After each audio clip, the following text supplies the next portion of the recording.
How the heck do you structure a strength training workout? When you go to the gym, which exercises do you do? When do you do them? How often do you do them? Today we're going to talk about all that and more because in this video I'm giving you my formula for an effective strength training workout that gets you stronger but also leaves you feeling amazing, and I guarantee it is not the formula that you've heard of before.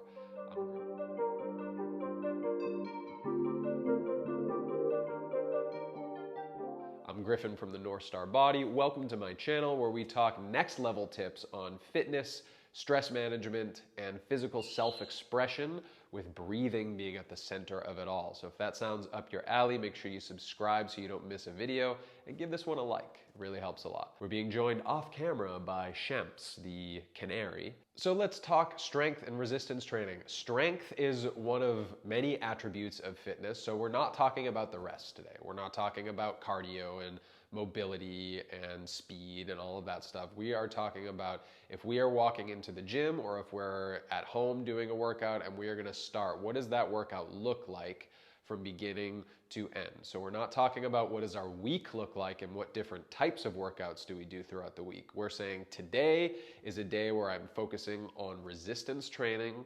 What does the workout look like? Before I give you my formula, I want to talk about the formulas that you're probably more familiar with and why they exist and why they might not be your best formula.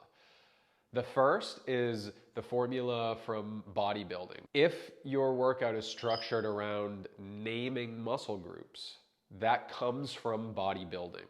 And this is the way that most people are used to training. And I want you to know that it's not the only way, that it comes specifically from a sport called bodybuilding, and the objective of that sport is for a judge to deem your body the most aesthetically appropriate for that sport. It's about how you look. So it would make sense then to train individual body parts to sculpt them to look a certain way down to the very detail, so that when you get up on that stage and you start doing those poses, that every line, every cut, every piece of definition is down to the detail is exactly how you wanted it to be in the judge's eyes. Now contrast that with being able to move well, being strong, being explosive and athletic, and most importantly, being relatively free of pain in your day-to-day life. In order to do that, we are not going to take every single muscle group and isolate them bit by bit. Because again, that paradigm comes from a sport where you're trying to look a certain way in a judge's eyes. It became the popular dominant way of training muscles ever since the 80s and the 90s. Understand that it's just but one of many approaches to it. If you're somebody who has only been exposed to, I train legs on this day, I train chest on that day, I train arms on another day, understand that we're going to move away from that paradigm and we're going to choose a paradigm that more closely relates to human movement. Which brings me to the next paradigm. When functional fitness kind of became a little bit more popular starting in the 2000s, CrossFit came on the scene, people got into powerlifting a little bit more, maybe Olympic weightlifting. We started to look a little bit more at the body in terms of function. So instead of I'm training chest today, it's I'm training pushing muscles today. So it's all about pressing away from your body. Another day would be pulling. So things like pull-ups or pull-downs, rowing movements and things like that. And then another day, some people would divide lower body into two, like hinging, kind of like a deadlift, and squatting. And some people would just train legs altogether. So it could be like push-pull legs or push-pull squat hinge. That moves us closer to the function of the human body instead of which individual muscle groups do those jobs.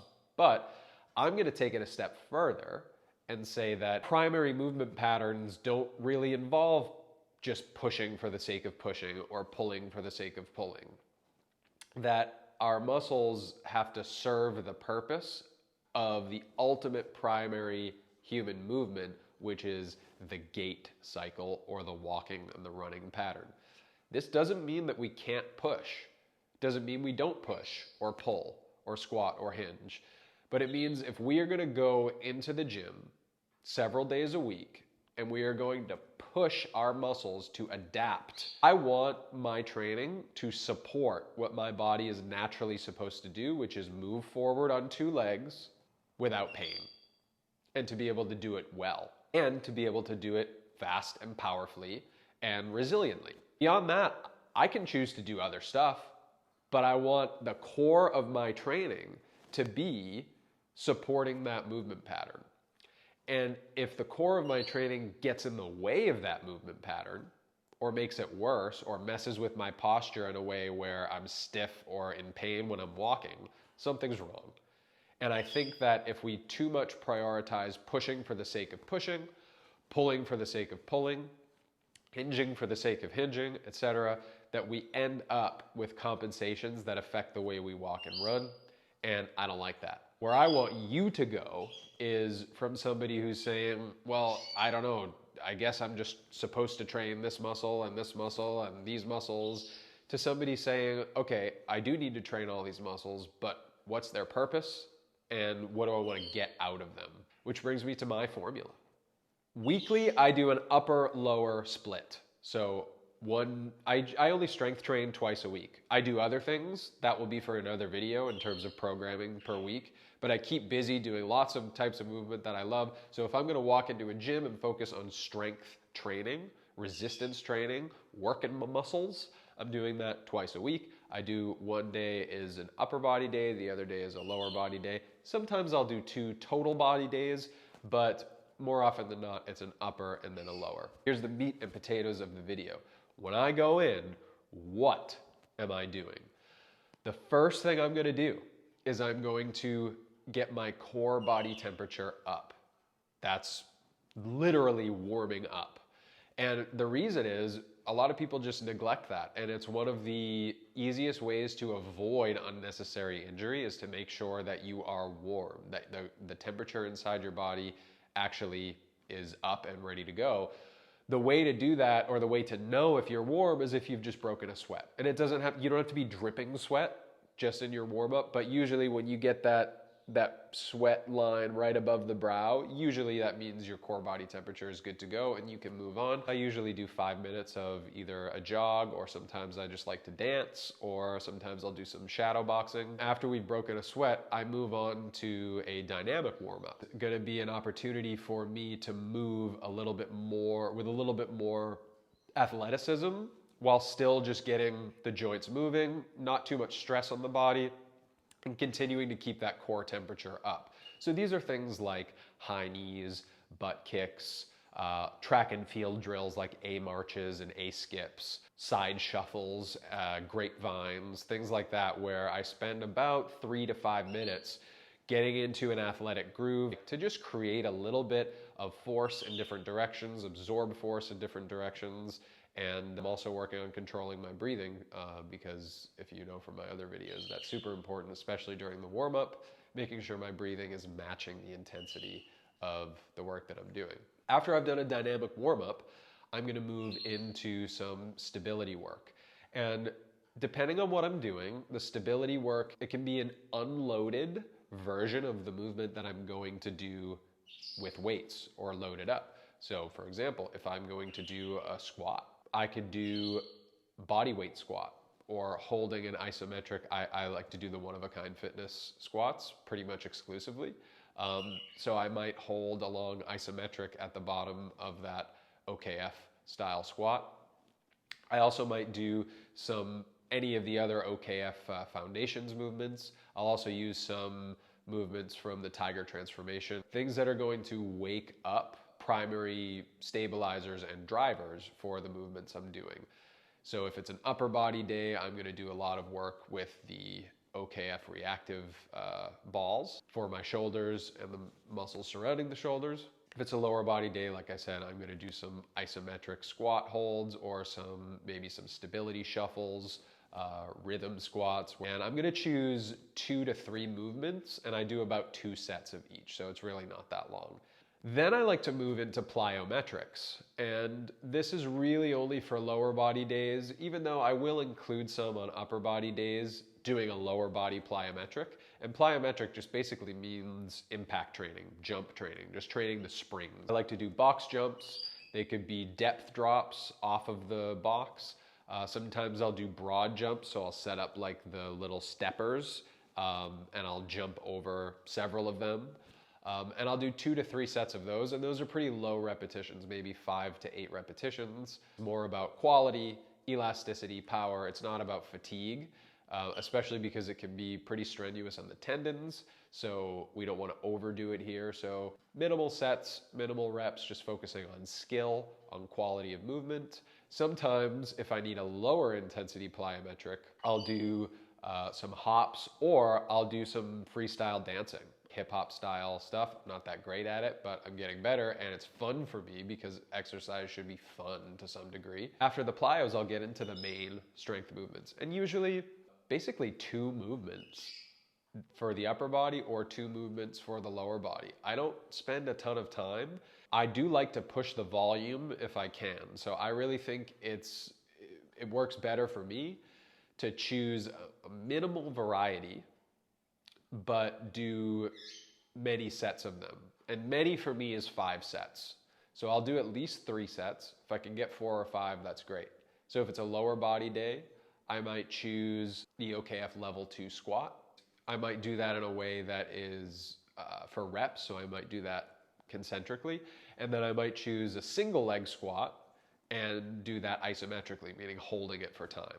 If it's an upper body day, I might choose the OKF push-up or some dumbbell presses, and I might do those for reps. And then I might choose the OKF pull-up where I'm holding that isometrically. So I'll often vary how I do the movements, but I won't have a lot of variety in the movements that I choose. And part of the reason for that is so that I can feel like I have more options for the next workout. I don't do a ton of different strength movements, and so I want my next workout for me to have fresh options to choose. Sometimes I'll do the same movements again, but in general, I'll choose 2 movements for the upper body workout, 2 movements for the lower body workout. If I can, one will be unilateral, meaning both sides work, or excuse me, one side working, and the other movement will be bilateral, both sides working. And that can all vary. What I want you to know is that I don't do very many different exercises. I choose 2, and I do as many sets of them up to 5 as time and energy allow me. After that, I sometimes will add in a finisher. The finisher can be either applying my strength to movements that I want to apply it to. So for me, I think running is really important. So I might try a couple sub-maximal sprints at the end, meaning I'm not going to max out my sprint. I save that for a dedicated sprint workout, but I'm going to do a couple reps of running pretty fast just to feel those strength adaptations and those muscles turned on. I want to apply that kind of priming of the muscle to a movement I care about. I also really care about martial arts. So I might go in the heavy bag and spend 5 minutes hitting the bag, punching and kicking. The muscle activation that I've created from the strength workout, applying it to those movements. Another version of a finisher I'll do is a quick VO2 max. I usually choose like an assault bike if I can. Now, I'm not a fan of spinning or spending a long time in a hunched over position on a bike. I don't want to make that structural adaptation to my body. But when I say a quick finisher, I'm talking about a minute and a half. And so I don't think spending a minute and a half on a bike once or twice a week is gonna do too much structural damage to the body. So I get on there and I'll do 10 seconds hard, 10 seconds really, really easy, and I'll repeat that for 10 rounds. Just for me to be able to get that zone of conditioning in that I don't really get in the rest of my workouts. Final thing I'll do is recovery breathing, which kick-starts the recovery process. It's going to make sure that I am slowing down the sympathetic response, the fight or flight, and I'm kicking on the parasympathetic response, the rest and digest, so recovery begins before I even leave the gym, and also so I don't take the breathing pattern of the workout into the rest of my life, because I'll say it again, our breathing pattern needs to reflect the level of intensity that we are experiencing, not just in the gym, but in everyday life. So if I have adopted the breathing behavior of going hard on an assault bike, and I'm still walking out of the gym, going about normal life, but breathing like this, there's a problem, and I need to fix that. So I'm going to take 5 minutes to intentionally slow my breathing and revert back to resting breathing behavior so that the rest of my day is the way it's supposed to be. That's it. So if you were always somebody who thought, well, I have to hit this muscle group and then that muscle group and make sure that I do all of this, remember that that just comes from bodybuilding, and it probably doesn't apply to you unless you are a bodybuilder. And if you're just looking to be generally healthy and fit and to look better and to feel better, this is probably a better approach for you, because you'll find you can spend less time in the gym, probably have a better time in the gym, and improve the way your body feels and functions by focusing on doing it this way instead of a traditional bodybuilding kind of split. Agree, disagree? Let me know in the comments, and above all else, make sure you like and subscribe. Have a great day, and I'll see you next time.